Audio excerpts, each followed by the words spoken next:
আসসালামু আলাইকুম। বরাবরের মতো একটা ভিডিও নিয়ে হাজির হয়েছি। এটা হচ্ছে কাউয়ারচর খেয়াঘাট খেয়া পারাপারের সময় দেখুন কিভাবে যানজট সৃষ্টি হয়।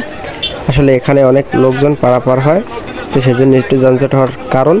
তো আমি যাচ্ছিলাম বরিশালের উদ্দেশ্যে, তো দেখতে পাচ্ছেন অনেকেই হুড়াহুড়ি করে ওঠে।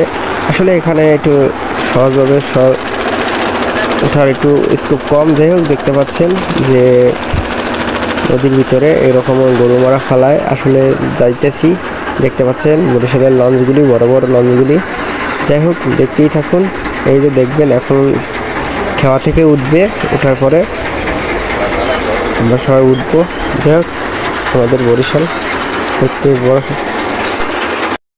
আসসালামু আলাইকুম। বরাবরের মতো একটা ভিডিও নিয়ে হাজির হয়েছি। এটা হচ্ছে কাউয়ারচর খেয়াঘাট খেয়া পারাপারের সময় দেখুন কিভাবে যানজট সৃষ্টি হয়। আসলে এখানে অনেক লোকজন পারাপার হয়, তো সেজন্য একটু যানজট হওয়ার কারণ। তো আমি যাচ্ছিলাম বরিশালের উদ্দেশ্যে, তো দেখতে পাচ্ছেন অনেকেই হুড়াহুড়ি করে ওঠে। আসলে এখানে একটু সহজভাবে ওঠার একটু স্কোপ কম। যাই হোক, দেখতে পাচ্ছেন যে নদীর ভিতরে এরকম গরুমারা ফালায় আসলে যাইতেছি। দেখতে পাচ্ছেন বরিশালের লঞ্চগুলি, বড় বড় লঞ্চগুলি। যাই হোক, দেখতেই থাকুন।